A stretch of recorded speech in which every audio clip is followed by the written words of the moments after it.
Dans ces exercices, on va voir l'intégration par parties avec deux exemples pour s'entraîner et se remémorer les différentes conditions à réunir et la formule de l'intégration par parties.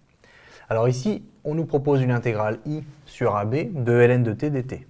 Simplement, on ne connaît pas a priori de primitive de ln de t.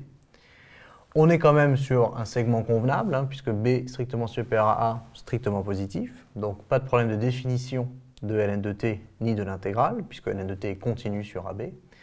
Mais simplement, on ne connaît pas de primitive usuelle de ln de t.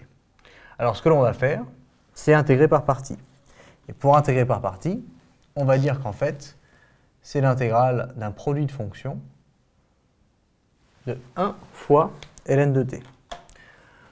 Alors, 1 fois ln de t, ça paraît curieux, mais en fait, l'idée de l'intégration par partie, c'est de transformer l'intégrale d'un produit de fonction en une intégrale d'un autre produit de fonction, mais qui est peut-être plus simple et qui permet de calculer directement à vue l'intégrale trouvée.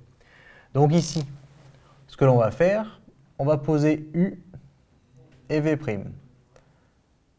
Alors u va être dérivé en u' après, et donc on va poser ln de t, puisque comme je vais intégrer v' et que je ne sais pas intégrer ln de t, ça ne sert à rien de faire une intégration par partie pour retomber sur le même problème.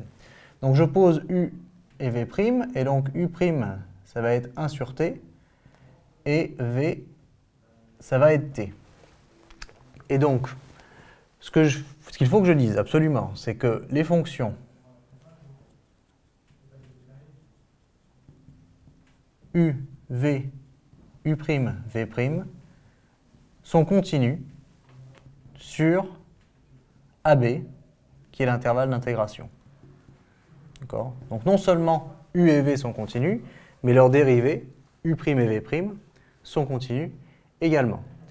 Donc ces quatre fonctions sont continues, et donc on intègre par partie.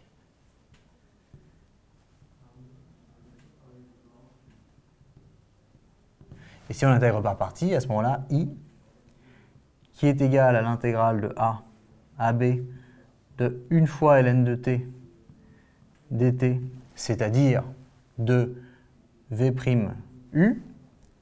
eh bien, ça va être égal à la primitive, cette fois-ci c'est uv. Alors uv, c'est t ln de t, pris entre a et b, moins l'intégrale de a à b de, ici si j'ai v', ici je vais avoir u'v.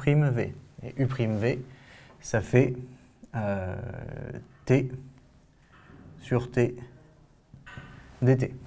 Donc ça c'est assez simple. Ça va me faire 1. D'accord ? Donc j'ai transformé mon intégrale d'un produit de fonction en quelque chose de calculable de toute façon, et une intégrale qui est beaucoup plus simple, cette fois-ci, et que j'arrive à calculer à vue. Alors ici, ça va nous faire b ln de b moins a ln de a, moins, tout simplement, b moins a, puisque quand j'intègre, ça va me faire t. Voilà. Et donc, je ne peux pas faire beaucoup mieux, parce que je ne peux pas mettre b moins a en facteur. Et donc, je me retrouve avec i est égal à b ln de b moins a ln de a moins b moins a.